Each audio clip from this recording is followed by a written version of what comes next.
Hola, ¿se escucha bien? 1, 2, 3. Buenas tardes, mi nombre es Jerónimo Pimentel, soy director de Penguin Perú y para mí es un enorme placer presentarles en esta tarde a quien con seguridad es el periodista más importante y renombrado del Perú, con ustedes César Hildebrand.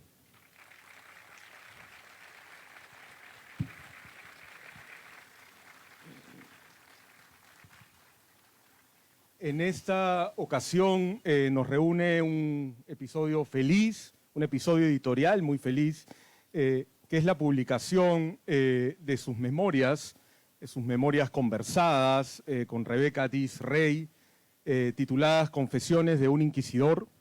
Es un volumen en el que a través de 29 entrevistas, César, a través de las preguntas y repreguntas de Rebeca, hace un repaso vital, político y también estético, César, ¿no? Una parte importante del libro y una parte importante de la conversación que tendremos a continuación está basada en la idea de César, tanto como periodista, pero también como lector, ya que estamos en el marco idóneo para ello, que es la celebración de la 26ª Feria Internacional del Libro. Así que es en ese orden, César, que quisiera empezar esta conversación. ¿Cómo se encuentra? ¿Yo? Sí. Muy bien. Esperando las preguntas. Yo tengo la... Y agradecido, por supuesto, por esta concurrencia. No sé si se oye bien, la verdad. Yo le temo a la intemperie porque se lleva la voz. ¿Nos podrían indicar desde atrás si se escucha? Muchas gracias. Muchas gracias. Mi labor, César, cada vez que... Esta es la segunda vez que estamos reunidos en una conversación pública. La primera fue en el marco del Hey Festival de Arequipa, no sé si lo recuerda. Cada vez que yo le comento a un amigo que voy a entrevistarlo, sufren por mí, César. ¿Por qué? Y me dicen, ¿cómo te sometes a la conversación del entrevistador más duro, acucioso, el más ágil verbalmente de todos? La vas a pasar muy mal. Y yo le digo que no, que mi relación con César es bastante amical y las conversaciones suelen ser fluidas y agradables. Además, no me convendría enemistarme con el editor. Algo de astucia me queda. César, es una broma, hombre. Por supuesto, por supuesto. César, yo quería empezar la conversación preguntándole por el formato de la entrevista, que es quizá lo más curioso del libro. Usted, famoso por sus entrevistas, tiene además un título estupendo, Cambio de Palabras, donde reúne a buena parte, es una antología de las que quizás sean sus mejores entrevistas. Opta de nuevo por la entrevista como formato para revisitar sus pasos vitales esta vez, ¿no? ¿Esa fue una decisión consciente? ¿Fue una decisión que usted tomó junto con Rebeca Diz, que es la entrevistadora del libro? ¿O fue inevitable? ¿O nos podría explicar un poco eso? Sí.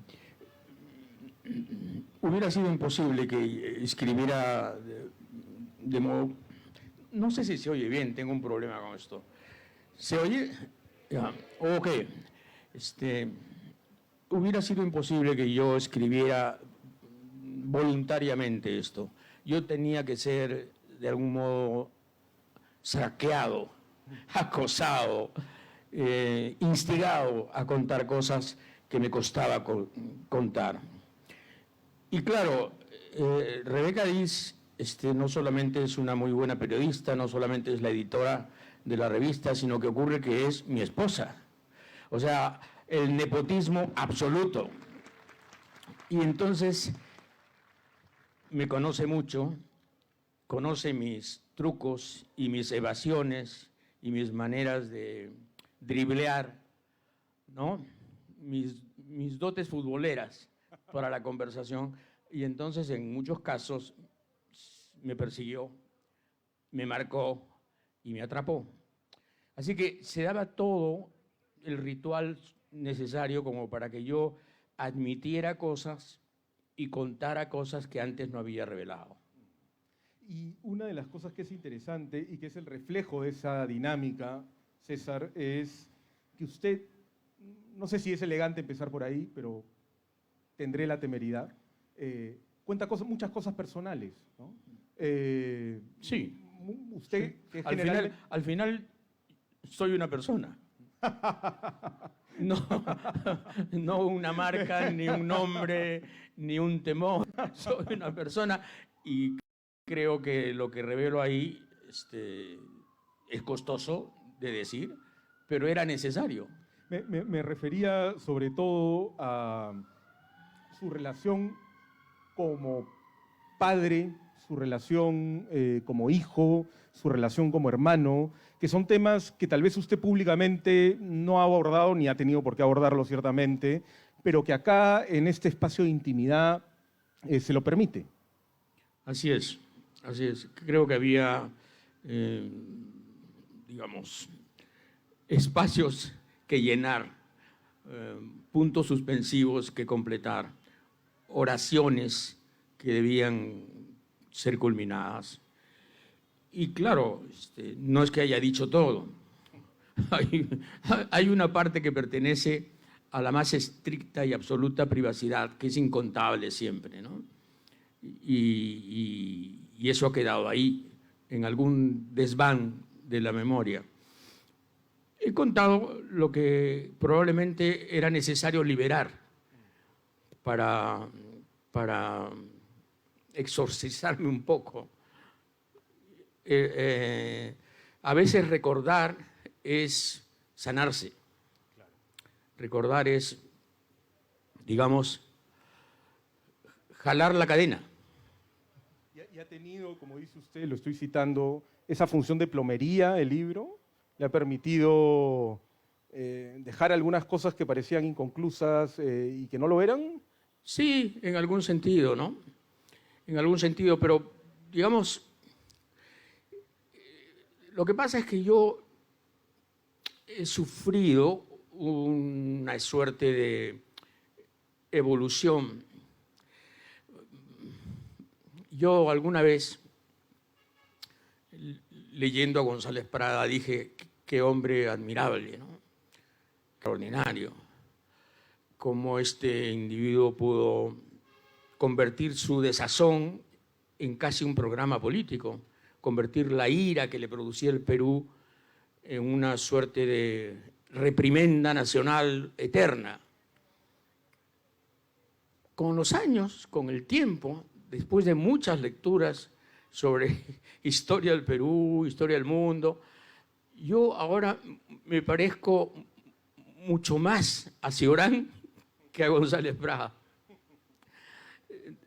Hay un grado de escepticismo que ha trepado en mí como si fuera una hiedra. Hay un grado de desencanto, lo cual no me quita ni vitalidad ni confianza, sino que me llena de incredulidad respecto de muchas cosas que antes hubiera visto de otra manera. Por ejemplo, no creo en el progreso. La teoría del progreso me parece un mamarracho. En ninguna de sus formas. En ninguna de sus formas. En ninguna de sus formas. Y además creo que es el premio consuelo que nos damos para fingir que efectivamente avanzamos, ¿no? Creo que seguimos siendo, con toda la tecnología a la mano, los mismos animales de hace miles de años. Prima el cerebro reptil, entonces. Sí, sí. Y el problema es que, claro, somos saurios con bombas atómicas, ¿no? Es una combinación peligrosa. Es una combinación peligrosa. Hay botones a la mano que podrían volarnos. Pero en fin. Hay un punto que yo encuentro muy interesante en el libro, a partir de su paso por el Leoncio Prado. Uno esperaría del lector precoz que fue usted, formado en la biblioteca, con gusto además, y Rebeca se lo pregunta en ese tenor, si el Leoncio Prado significó un paso traumático, digamos, el chico ilustrado yendo al colegio militar puede ser una caricatura de lo que puede ser un gran conflicto o al menos un paso traumático para usted. Sin embargo, usted en estas páginas confiesa que no, que en realidad lo disfrutó, que se guardó un espacio de rebeldía, digamos, y es una reflexión muy interesante en la que le pediría que desarrolle, ¿no? Usted dice en un momento, a propósito de la disciplina militar y de los compromisos políticos, luego dice, es la expropiación de la voluntad lo que me causa un rechazo absoluto. Lo que me produce mucha irritación es la voluntad usurpada. Pero si es voluntario, usted está hablando del orden, ya no es acatamiento, es una entrega pacífica de la soberanía. ¿Se siente así hoy también? ¿Siente que ese ha sido el resguardo que ha tenido usted en su vida? Sí, básicamente sí, ¿no? Yo siempre tengo presente la vieja frase sartreana, nunca quise mandar porque jamás obedecí. Y creo que ha sido, de algún modo, el lema de mi vida. Sin embargo, en el colegio militar entendí que la sociedad imponía una dinámica, un ritmo, una jerarquización a la que había que sumarse discretamente, con todas las reservas del caso, si uno quería sobrevivir. De modo que el colegio militar no solamente fue un gran colegio, sino fue un brutal mecanismo de adaptación social, al margen de cualquier otra cosa. Y yo tengo un muy buen recuerdo del colegio militar. No sé por qué a Mario Vargas Llosa le pareció tan duro y tan traumático el asunto. Pero hay muchas otras experiencias que contradicen aquella de Mario, ¿no? Desmiente además una anécdota o una de las leyendas respecto a la Ciudad de los Perros, que fue que como una suerte de acto ejemplarizante, los militares del colegio reunieron una ruma de libros y la quemaron como una suerte de escarmiento para los cadetes y los perros. Eso fue una mentira absoluta. Fue un invento de Carlos Barral, probablemente, y con la anuencia de Mario para darle marketing, para darle mucha más publicidad al libro. Los militares pueden ser toscos, pero no son tan brutos. De hacer una pira con el libro que justamente los que quería ofender. Claro. No hubo nada de eso. Y si uno al final lee el libro con calma, se da cuenta de que no es una diatriba contra la clase militar, sino que es, digamos, una metáfora de lo que Mario entendió que era el colegio, ¿no?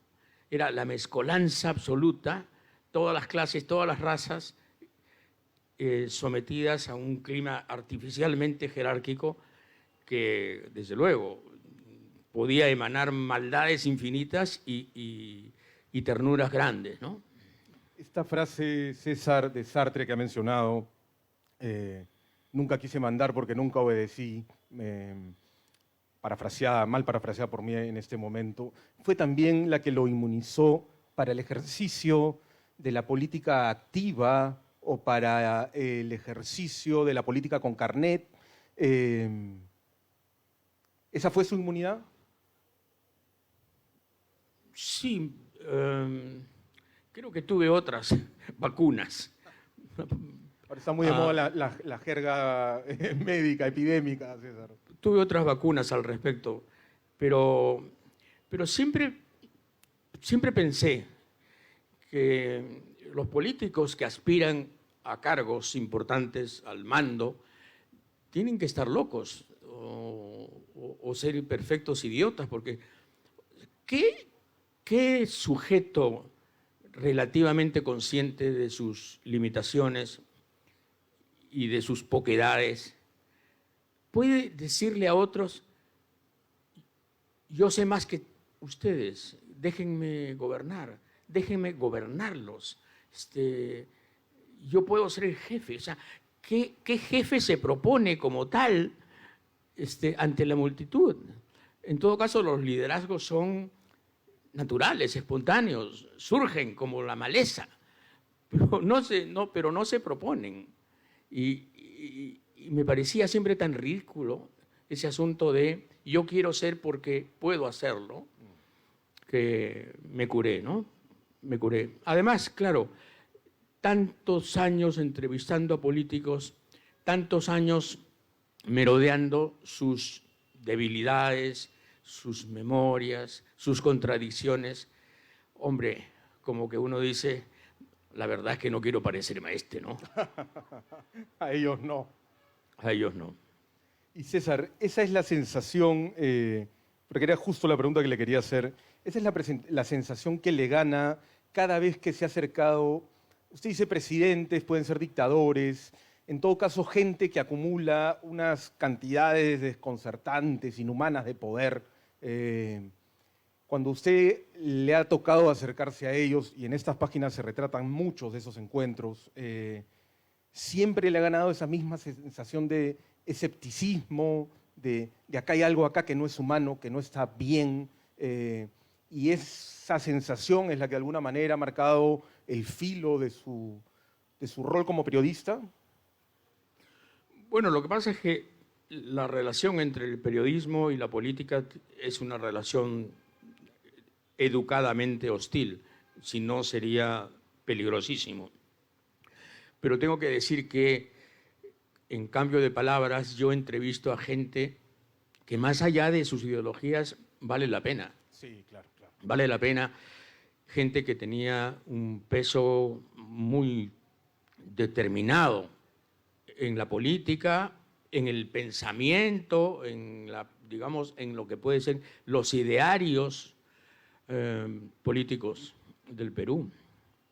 Yo el otro día, en una columna, dije, hoy día no podría hacer cambio de palabras. No podría hacer cambio de palabras, porque ¿con quién tendrían que empezar? ¿Cómo podría abordar a personajes, digamos, de densidad intelectual ahora, yendo al Congreso, visitando Perú Libre? ¿De dónde saco personajes como los que figuran en cambio de palabras? O sea, ¿quién reemplazó a Pedro Beltrán? Nadie. Porqui. Bueno, sí, claro, pero digamos, Pedro Beltrán, que era editor, que era periodista, que era norteamericano, además, casi no tiene nada que ver con Porqui. Pedro Beltrán era un tipo que se sentaba en el comité editorial de la prensa a ver qué noticias iban a dar al día siguiente.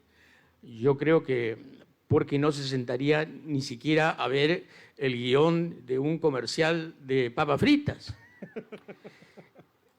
Pedro Beltrán era un tipo que trajo al Perú el modelo americano de la noticia. Claro, él era pro-yanqui y su esposa era norteamericana. Tejana. Así que trajo el modelo de la objetividad. Y yo recuerdo perfectamente que en el diario La Prensa de Pedro Beltrán, las peores críticas contra Pedro Beltrán se publicaban en el diario La Prensa de Pedro Beltrán. Las grandes críticas de Cornejo Chávez estaban en primera plana en el diario La Prensa como una demostración cabal de que, en fin, él estaba por encima de eso. También, ¿no? Sí, sí. Pedro Beltrán no tuvo sucesores, como no tuvo sucesores Haya de la Torre, como no tuvo sucesores Cornejo Chávez, si hablamos del pensamiento social cristiano. O sea, ni el liberalismo, ni la socialdemocracia, ni la democracia cristiana, ni el aprismo, ni el comunismo, ciertamente, porque nos resistimos a entender a Sendero o a Abimael Guzmán como sucesores de Mariátegui. Mariátegui se hubiera muerto 2 veces antes de aceptarlo, ¿no? Pero, claro, por eso la crisis de los partidos, porque al final de cuentas los partidos se deshicieron en el camino cuando gente muy distinta a sus fundadores tomaron las riendas. Entonces la socialdemocracia al final terminó en leche ensi. y carne podrida. Eso fue la socialdemocracia del doctor García del año 85 al año 90. Y la matanza en los penales. Y luego el segundo episodio de socialdemocracia se convirtió en Odebrecht. Y lo mismo pasó con el socialcristianismo, que hubiera podido ser una corriente de centro importante si no hubiese terminado en Cementos Lima. Terminó en Cementos Lima, pues. Y lo mismo pasó con la izquierda, que pasó de Mariátegui, Gramsci y las primeras discusiones sobre el carácter de la dictadura proletaria a las propuestas sanguinarias de Guzmán. Pol Pot en los Andes, ¿no? ¿No? Claro. Y Lima como Phnom Penh. Entonces, la crisis de los partidos explica la crisis política. La gente dice, ¿pero qué pasa en el Perú? Bueno, se acabaron los partidos. Por lo menos en este largo tramo, los partidos se han extinguido. Y los partidos procesan los intereses diferentes. Por eso es que en el Congreso los lobistas son los que mandan. Los lobistas de las universidades, los lobistas de la industria alimentaria, los lobistas del Club de la Construcción, ese lobismo. Los partidos precisamente sirven para, digamos, moler los intereses específicos y convertirlos en propuestas aceptables para todos. Pero sin partidos lo que queda es el interés puro. En fin, creo que estamos hablando demasiado. No, estamos hablando de una manera muy interesante, César. Yo le quiero pedir un paréntesis coyuntural. A propósito justamente de cambio de palabras y el declive de los interlocutores que uno pueda tener cuando plantea una conversación con cierta estructura o profundidad, ¿no? Usted es uno de los pocos periodistas, César, que ha entrevistado al presidente, a Pedro Castillo. Sin embargo, no me lo imagino solicitando, y no por demérito suyo ciertamente, que esa entrevista pueda entrar en una nueva edición de Cambio de Palabras, por decirlo de alguna manera, ¿no? Y parte de esa explicación creo que está en el declive que usted acaba de explicar con tanto detalle, ¿no? ¿Usted lo siente así cuando se acercó al presidente Pedro Castillo para hacerle esa entrevista? ¿Usted sintió lo mismo que sintió cuando le ha tocado entrevistar a otro mandatario? Que no han sido pocos. Bueno, es una maldad la mía, ¿eh? No crea. No se sobreestime. No llega a ser maldad. A ver, yo me acuerdo que una vez Fernando Belaúnde, ante una pregunta concreta mía, que fue, arquitecto, ¿cuál ha sido el peor error de su vida? Y el arquitecto dijo, darle esta entrevista a usted. No.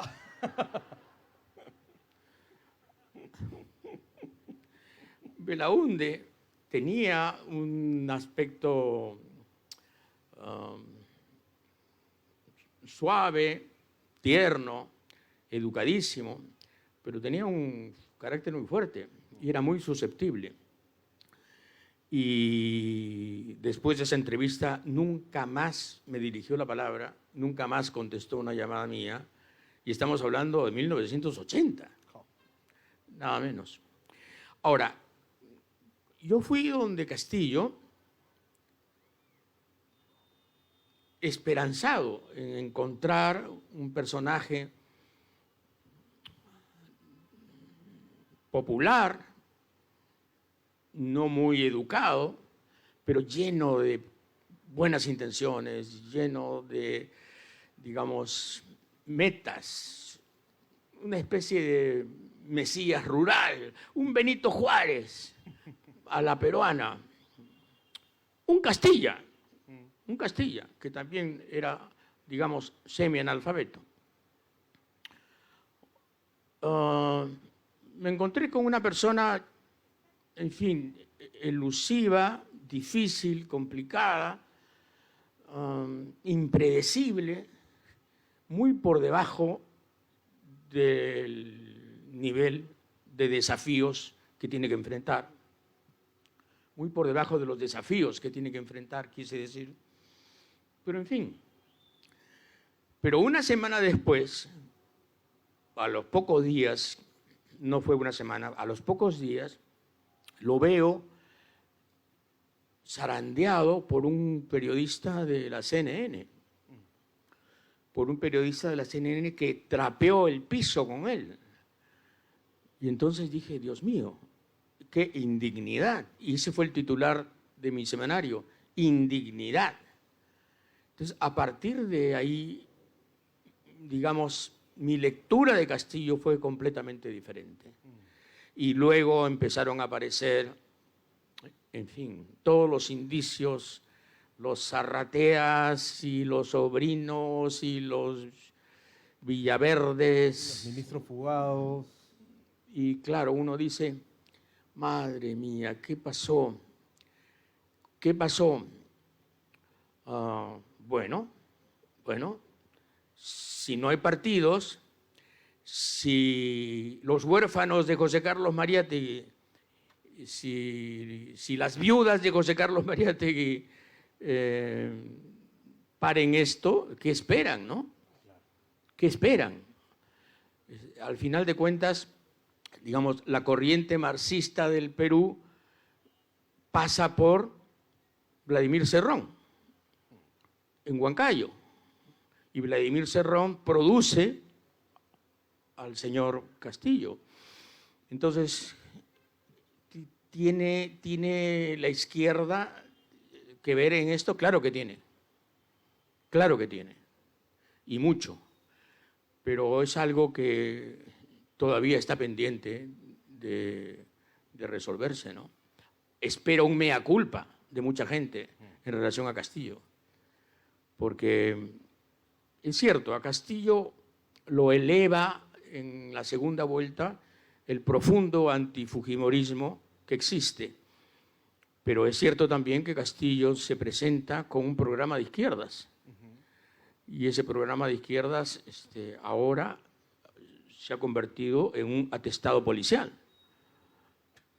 Entonces, hay preguntas que hacer y respuestas que esperar.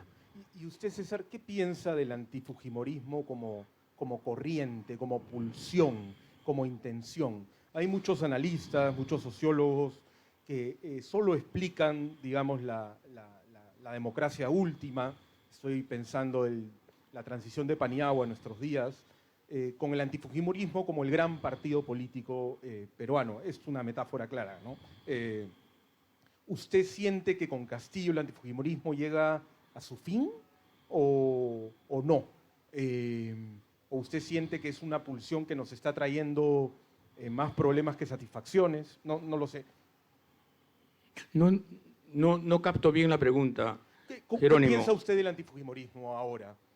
¿Cuál es su valoración del antifujimorismo como reacción ciudadana, no sé, electoral si quiere, ¿no? El antifujimorismo trajo a Castillo. La tragedia es que 30 años después seguimos hablando del antifujimorismo, ¿no? Revela eso nuestro estancamiento como país, nuestra parálisis. Es increíble que los herederos de un gobierno que en su segunda fase destrozó al país desde el punto de vista institucional, es increíble que esos herederos todavía sean protagónicos y todavía produzcan el anti que explica las últimas elecciones, pero no solo las últimas, las penúltimas y las antepenúltimas. Y eso es una desgracia. El antifujimorismo surge como una reacción antibiótica frente al descaro de intentar reivindicar el apellido Fujimori, ¿no? Ahora, Fujimori hubiera podido ser un gran presidente si se quedaba con la derrota del terrorismo y con el saneamiento de la economía. El gran problema de Fujimori es que lo quiso todo, y lo quiso todo para sí. Y claro, eso fue digamos, eso implicó la demolición institucional del país. Hay chicos aquí seguramente que tienen 20, 25 años y que ignoran por completo lo que pasó en esa época, pero hay que recordarles a esos chicos buenos que los chicos malos de los años 90 se tiraron abajo el Congreso, se tiraron abajo el Tribunal Constitucional, se tiraron abajo el Poder Judicial, se tiraron abajo, corrompiéndolas, a las Fuerzas Armadas, se tiraron abajo la Fiscalía de la Nación, y todo lo convirtieron en un tinglado personal para robar y para acumular poder. Eso fue el fujimorismo a partir de 1995. Y entonces, claro, la gente dice, ¿y por qué? ¿Y por qué? ¿Y por qué el antifujimorismo es tan tenaz y tan insistente y tan poderoso? Bueno, porque el fujimorismo pretende retomar el poder y devolvernos a esas épocas, en donde el clima era de verdad asfixiante. A la enumeración que hice tengo que añadir la prensa inmunda y mercenaria que, pagada desde el Servicio de Inteligencia Nacional por Vladimiro Montesinos, nos insultaba a todos los días, y que se regalaba en los kioscos a 50 céntimos. Y los canales de televisión. El Canal 4 fue totalmente copado. Los señores Cruzillat vendieron el canal, vendieron el contenido por millones. El señor Schultz vendió el contenido de Canal 5. Recibió 10 millones en un maletín, 10 millones de dólares. En un maletín. Y no se olvide, César, de los señores Winter vendieron el contenido del Canal 2 y recibieron muchos millones. Estuvieron presos. El señor Cruzillat estuvo preso. Lo indultó Alan García y lo tuvo que meter preso de nuevo porque salió en un supermercado comprando cosas. Y así fue. Ese Perú hediondo es el que mucha gente quisiera. La derecha estaba feliz. Nunca fue más barato el cholo peruano que en esa época. Sí, claro. Pero el país fue sumergido en fango. Y en eso estamos todavía. Y en eso estamos. Y lo que ocurre hoy tiene explicaciones de atrás también. Y es algo que se aprecia perfectamente en el libro. Yo lo estaba interrumpiendo, César, perdone. Siempre lo hace. Estaba interrumpiendo para recordarle que como parte de esa compraventa de medios, usted le dedica unas páginas y por eso me permitía la interrupción, estaba Genaro con su programa, ¿no? Claro. A su programa también le pusieron precio, ¿no? Sí, y hubo quien lo cobró. Sí, lo que pasa, sí, pues. Ahí está el famoso video grabado en el CIN entre Genaro y Vladimiro Montesinos, cuando Montesinos le dice, sí, pero entonces Hildebrand sale. Sí, no se preocupe, Hildebrand sale. Pero, y claro, eso implicó que la ayuda de Montesinos en el Poder Judicial fuera decisiva para que Genaro no le pagara a sus hermanos lo que correspondía pagarles por la venta de Bell South, la compañía de celulares que él había hecho. Y eso fueron 50 millones de dólares, por si acaso. Eso eran 50 millones de dólares. O sea, mi cabeza, por más grande que sea, no vale 50 millones de dólares. Pero en esa oportunidad valió 50 millones de dólares. Creo que es una de las mejores satisfacciones de este cabezudo personaje. Y de alguna manera, César, toda esa todo ese régimen, el régimen fujimorista de los 90, cada vez más putrefacto, creó la que quizás sea una de las aventuras periodísticas decisivas de su carrera. Estoy hablando de Liberación, el gran periódico Liberación. Sí, sí, bueno, fue una buena aventura. Ahí peleamos y peleamos y peleamos. Yo no recuerdo... Fuimos los primeros en sacar una cuenta bancaria de Montesinos en el Banco Vice. Así es. Y además, no lo olvido porque hay algo de mágico en esto. La primera cuenta nos llega a través de la cuñada de Jorge del Castillo, que trabajaba en el Banco Vice y que valientemente, después fue despedida, por supuesto, imprimió el estado de cuentas. Montesinos tenía en el Banco Vice una cuenta personal y aquí está la magia. Eran 2.666.666 dólares. 666. Era absolutamente maravilloso. O sea, doble 666. La bestia por duplicado. Y lo sacamos.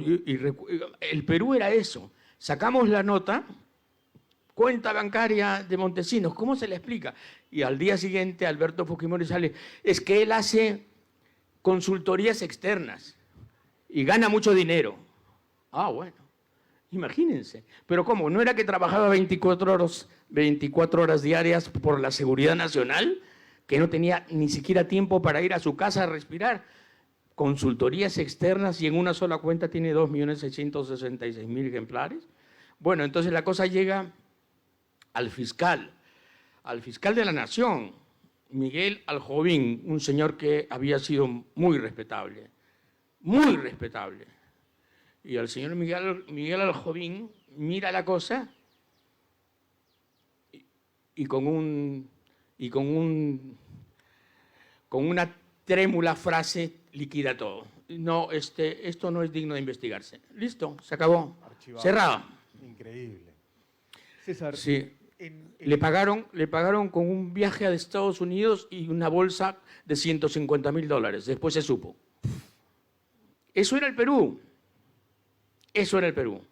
Ahora dirán, ¿y esto? Bueno, esto apesta también.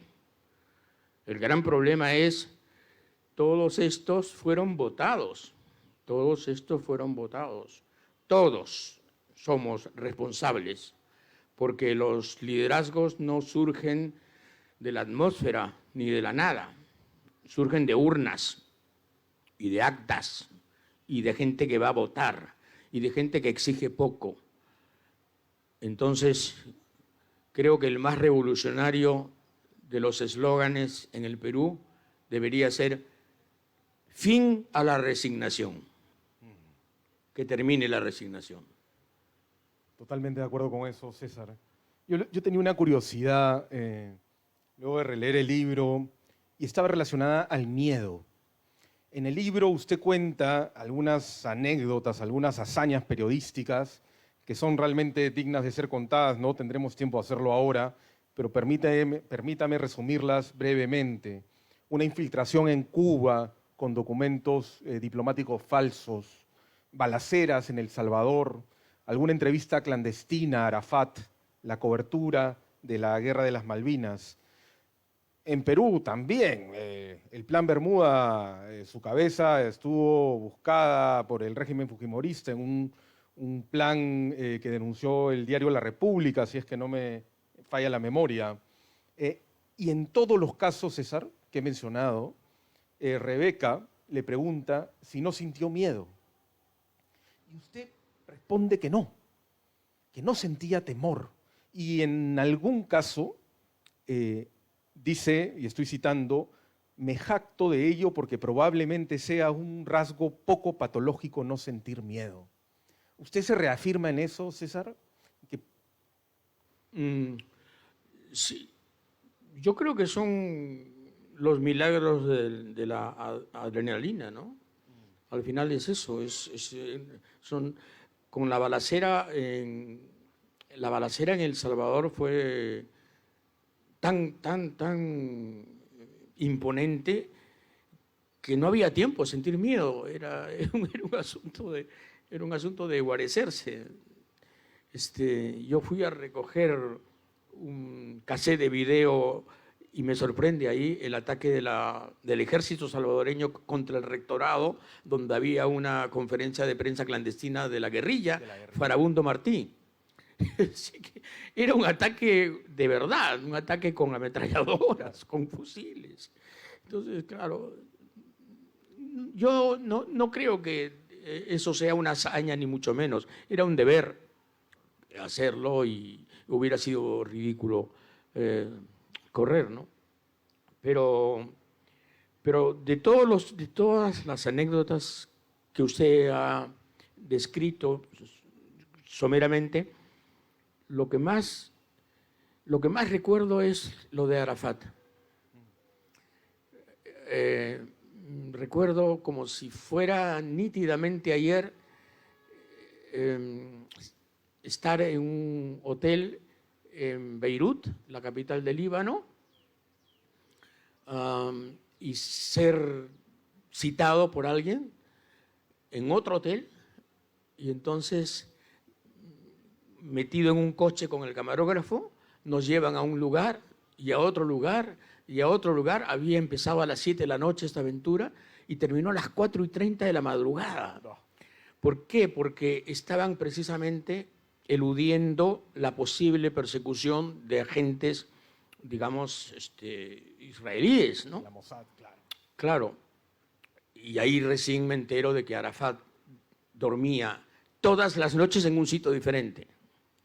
A las 4:30 de la mañana, Arafat nos recibe en una habitación muy sombría,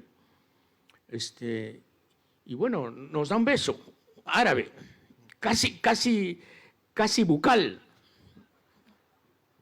En fin, se sienta, empezamos la entrevista y claro, la entrevista no era una entrevista como él creía, adulona. Era una entrevista incómoda, donde planteábamos una serie de cosas en relación a la OLP, la Organización de Liberación Palestina. Y entonces él, en un momento, se molesta, al minuto 28 más o menos, felizmente, el minuto 28 no fue antes, se levanta y se va. Y dice, ya no hay más. Bueno, pero qué alegría que a pesar de todo lo padecido, Arafat se molestase. Claro. Eso significaba que no había hecho una entrevista complaciente. Habiendo volado de Lima, París, Beirut, en una aerolínea que se llamaba MEA, además, que es Middle East Airlines, MEA, madre mía, ya el nombre era, digamos, húmedo.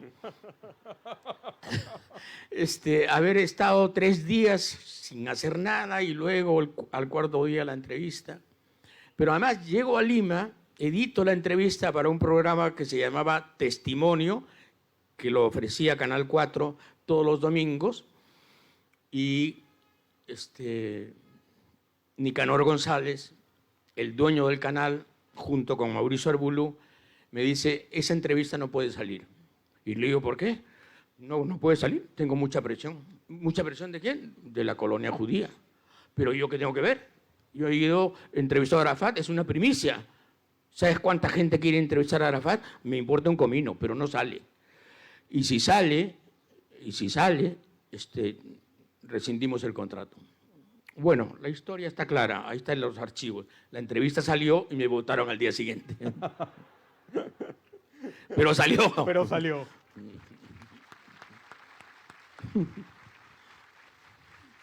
Después me enteré que la mayor presión de la colonia en realidad era la presión del empresario que hacía los sostenes Made in Form.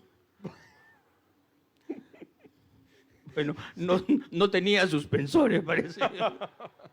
César, esa es una de las 14, uno de los 14 despidos o salidas que están documentadas en este libro. Sí, fue la primera. Fue la primera. Y el libro, de alguna manera, porque su recorrido profesional ha sido ese, es un recuento de 14 despidos. De 14 despidos, sí. tengo una propensión al desempleo. Debería cobrar. Pero sí, así debe ser, así. No me quejo, no me estoy planteando como, oye, mira, qué ejemplo. No, ejemplo nada. Simplemente hice mi chamba. La chamba del periodista es fastidiar, Incomodar. fregar, incomodar, pisar. Sí, pisar callos. Una pregunta que le hacen mucho y que me veo obligado a hacérsela porque me han pedido que se la haga a algunas personas a las que estimo. ¿No desea o no tiene nostalgia de la televisión?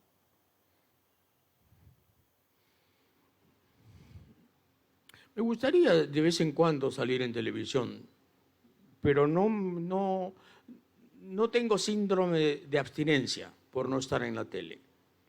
A mí me votaron de la tele el año 2006 y además me votaron porque no me quise sumar a la campaña contra Humala. Alan, segunda vuelta, ¿no? 2006, correcto. Sí, me votaron en febrero del año 2006. Me llamó Baruch Hifter y me dijo, tienes que irte.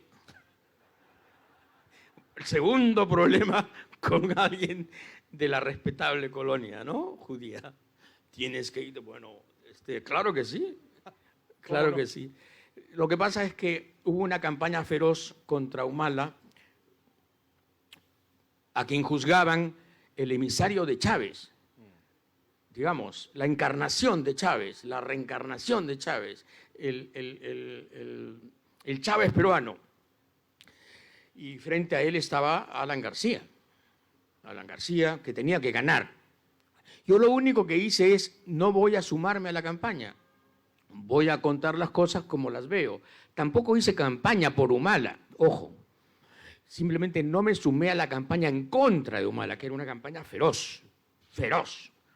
Al final, por supuesto, si hubieran sabido que Humala iba a recibir 3 millones de dólares, imagínense si no lo hubieran votado, si no hubieran votado por él. Claro que hubieran votado por él, pero en ese momento parecía Humala un revolucionario, una especie de Velasco II, ¿no? Claro.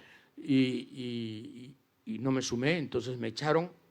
Y yo recuerdo que un amigo de Alan García, que también era amigo mío, cosa medio incompatible, pero en fin, puede pasar, me dijo, ¿a ti te han echado, según García, no solamente para que no sigas fregando, sino para cambiar el sistema? O sea, para cambiar el escenario de la televisión. Efectivamente, después de esa última echada, después de esa última botadura, efectivamente la televisión se uniformó, se homogenizó, se pasteurizó y programas disidentes Claro, dejaron de existir. Dejaron de existir espacios de disidencia. Dejaron de existir. La televisión por eso ahora es, más allá de matices personales y hablas y dialectos y modos, es un solo mensaje. Claro. Ese solo mensaje es bien clarito. El modelo no se cambia. El modelo no se cambia. El modelo no se cambia. Les cansa oír eso, ¿verdad? Eso es lo que hace la televisión. Pero ustedes no se cansan de ver televisión. Pero el mensaje de la televisión es, el modelo no se cambia. El macro, ¿no? El modelo macro no se cambia. ¿Y por qué no se cambia? Porque es peligroso. ¿Y por qué es peligroso? Porque me da la gana. ¿Listo? Sí, pues, entonces la prensa corporativa, la televisión corporativa, no son sino sostenes del statu quo, del gran modelo que está,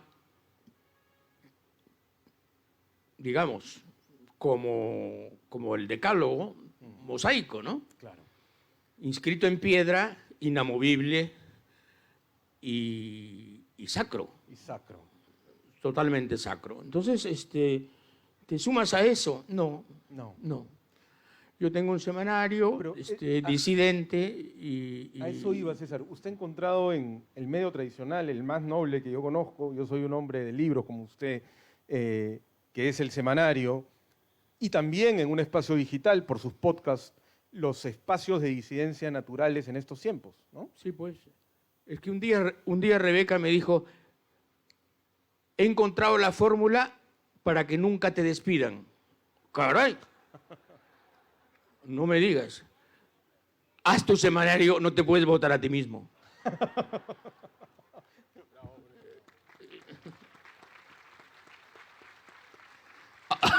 A veces he tenido ganas de despedirme, ¿ah?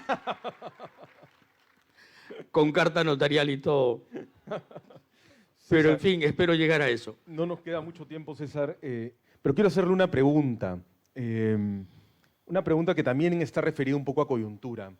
Hace poco murió el general Morales Bermúdez. Yo sé que es inelegante hablar de los muertos, pero me va a perdonar. En el libro, la visión que hay de Morales Bermúdez es una visión con la que yo coincido, además, ciertamente.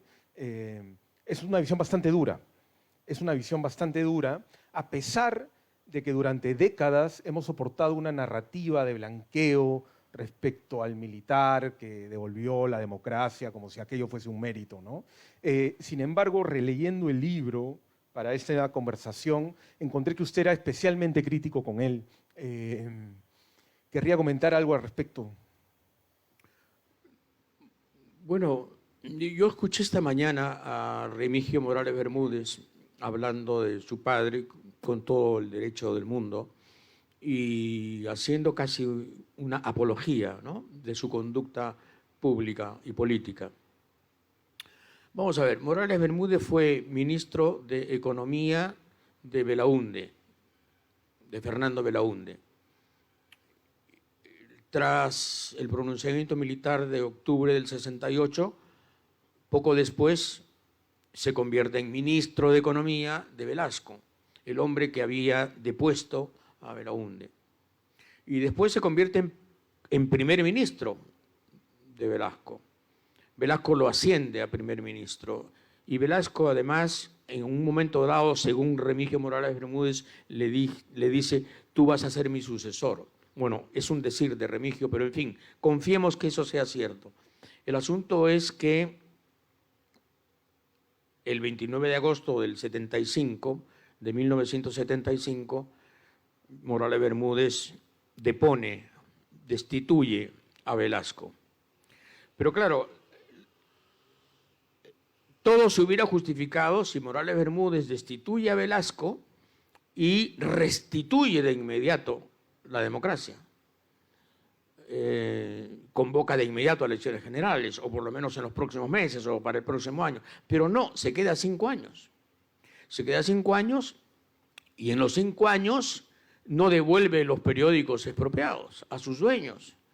En 5 años deporta gente. En 5 años permite que la policía asesina de Videla y de la AAA secuestre a montoneros argentinos aquí en Lima y se los lleve a Bolivia y luego aparecen cadáveres en Madrid. Entonces, el Plan Cóndor, que él siempre dijo, me es ajeno.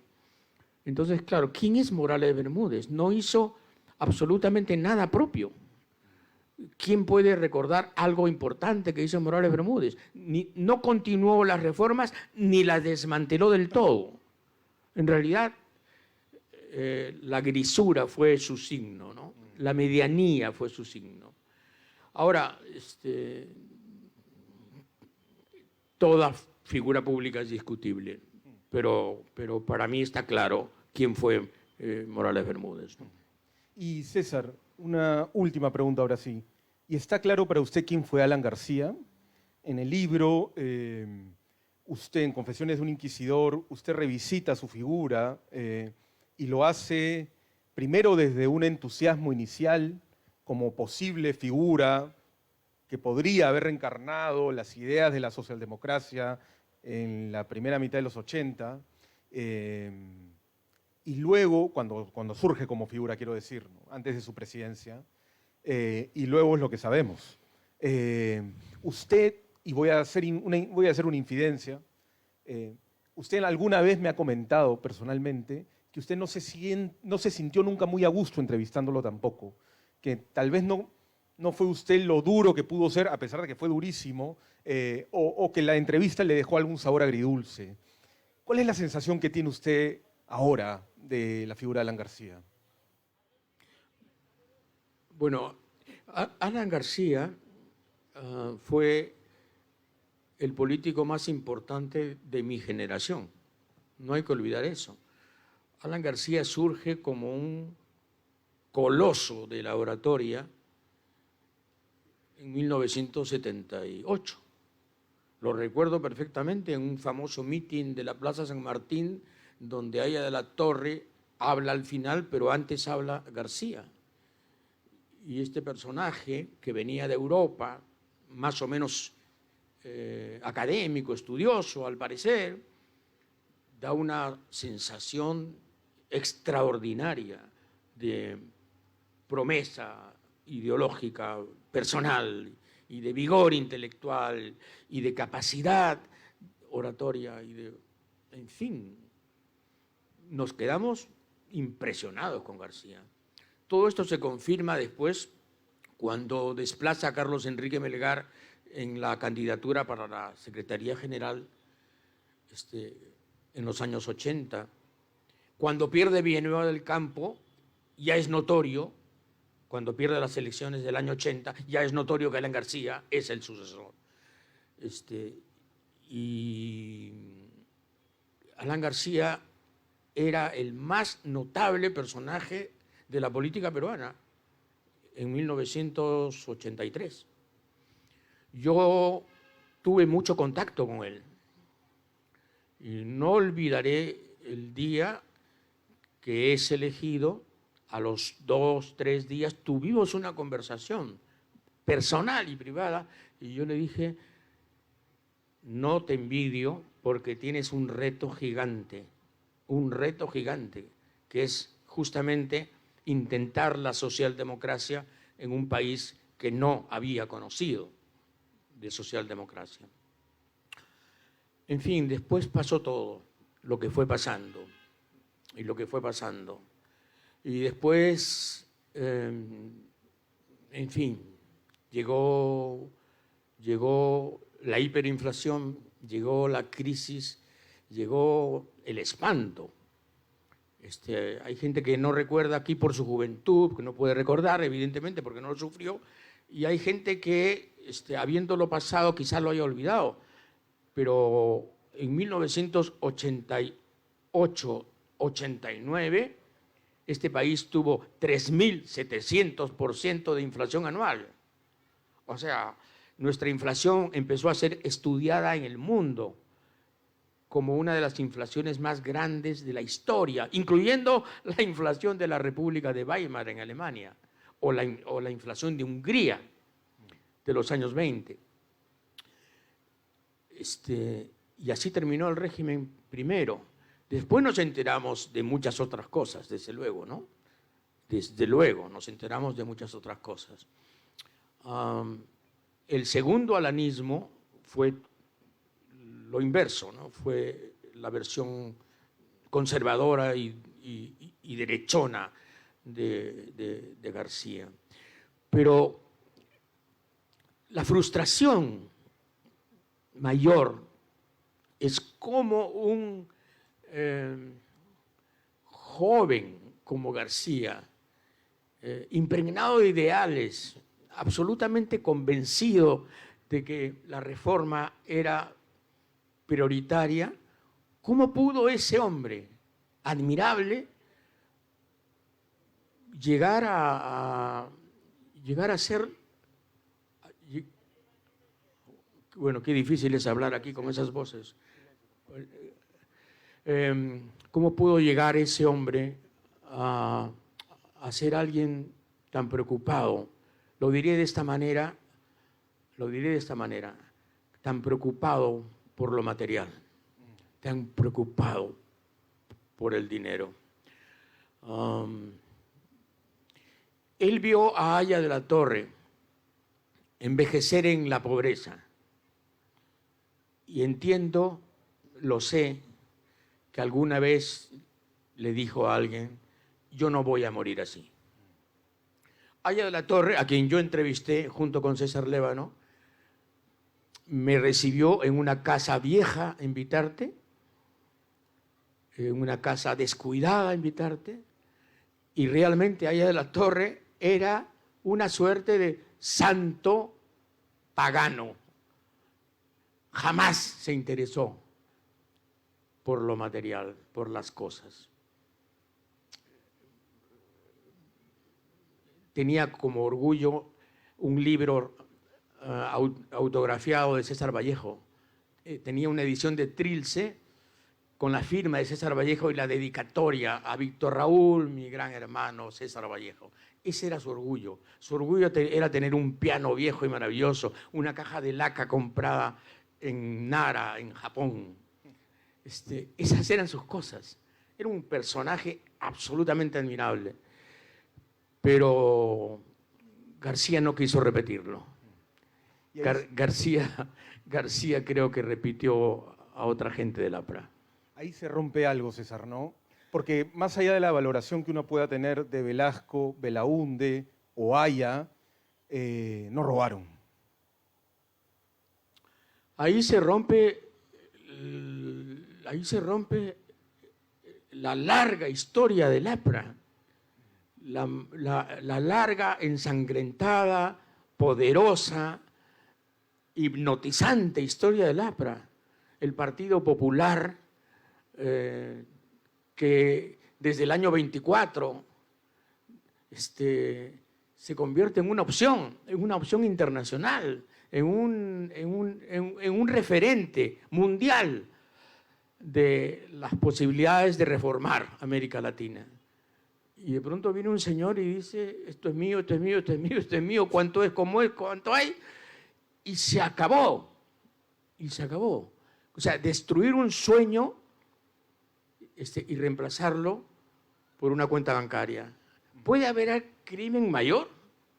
¿Puede haber fracaso más grande? No, para mí no. Bueno, César, le agradezco mucho, ha sido una conversación deliciosa, le agradezco su paciencia y pido un aplauso para él, por favor. Gracias, muchas gracias.